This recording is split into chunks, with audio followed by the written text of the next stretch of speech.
झारखंड के पूर्व मुख्यमंत्री हेमंत सोरेन की न्यायिक हिरासत की अवधि 14 दिन और बढ़ गई है, यानी कि 4 अप्रैल तक पूर्व मुख्यमंत्री हेमंत सोरेन जेल में रहेंगे। 31 जनवरी को ईडी ने उन्हें जमीन घोटाले मामले में गिरफ्तार किया था और 1 फरवरी को उन्हें पीएमएलए की विशेष अदालत में पेश किया था और रिमांड में लेकर ईडी के अधिकारियों ने उनसे कई दिनों तक पूछताछ की थी और 15 फरवरी को उन्हें एक बार फिर से पीएमएलए की विशेष अदालत में पेश किया था और तब से हेमंत सोरेन रांची के होटवार स्थित बिरसा मुंडा केंद्रीय कारागार में बंद है। इससे पहले भी उनकी न्यायिक हिरासत बढ़ चुकी है और एक बार फिर से उनकी न्यायिक हिरासत की अवधि बढ़ गई है। आपको बता दूं कि आज वर्चुअली माध्यम से जो है वो बिरसा मुंडा केंद्रीय कारागार से जुड़े थे। उनके साथ साथ जो बड़गांव के तत्कालीन सीओ थे भानु प्रताप प्रसाद, उनकी भी न्यायिक हिरासत की अवधि बढ़ गई है। और देखिए, पूरा मामला जमीन घोटाले से संबंधित था, जिस मामले में उनकी गिरफ्तारी हुई थी और ये कहा गया था कि बड़गांव अंचल की 8.5 एकड़ की जमीन पर हेमंत सोरेन ने कहीं ना कहीं कब्जा जमाया है और इसी मामले को लेकर जो है उनकी गिरफ्तारी हुई थी। और 13 अप्रैल को जब झारखंड, बिहार और पश्चिम बंगाल के कई ठिकानों पर ईडी ने अपनी दबिश दी थी और तत्कालीन सीआई भानु प्रताप प्रसाद के आवास पर जब छापेमारी की गई थी, तब उनके आवास से 11 ट्रंक में 17 रजिस्टर बरामद किए थे और उन रजिस्टर में कई लोगों के नाम थे, जिसमें हेमंत सोरेन का भी नाम था और साथ ही मोबाइल भी बरामद किया गया था भानु प्रताप प्रसाद का। और उस मोबाइल में उस जमीन का जो है नक्शा प्राप्त हुआ था।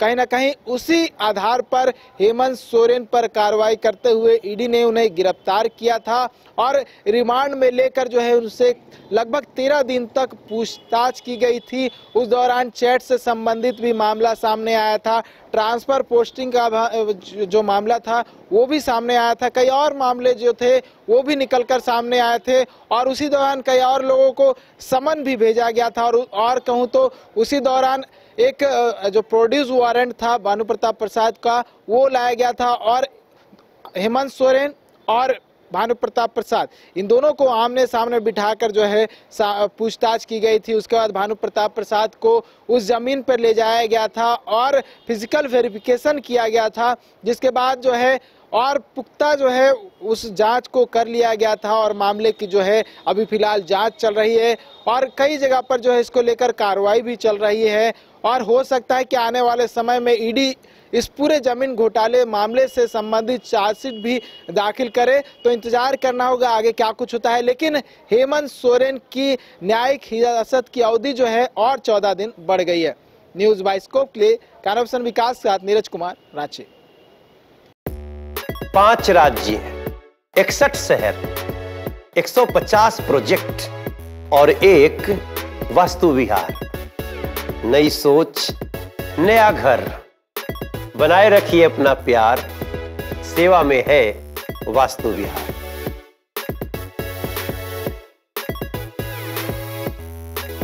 धनबाद और गिरडी का सबसे बड़ा डायग्नोस्टिक सेंटर आविष्कार डायग्नोस्टिक। यहाँ MRI 3 Tesla, fibro scan liver, CT scan 512 slice cardiac जैसी सारी जांच की सुविधा, पैथोलॉजी और एम्बुलेंस की भी सुविधा। बरगंडा, गिरडी, बैंक मोड़ और सराय ठेला, धनबाद। बच्चों को दिला रही है क्वालिटी एजुकेशन, तो अब धनबाद से बाहर जाने की जरूरत नहीं, क्योंकि धनबाद में ही खुल गया है DY पाटिल इंटरनेशनल स्कूल, जहां लड़कियों से नहीं ली जाती है एडमिशन फी। साथ ही इस साल एडमिशन लेने वाले स्टूडेंट को जब तक वो स्कूल में पढ़ेंगे तब तक ट्यूशन फी में मिलेगी 20% की छूट। Quality faculty, STEM lab, big play ground, bus facility यानी complete student friendly environment. DY Patil international school, Kailashpuram, near Memco मोड़, धनबाद। Admission open.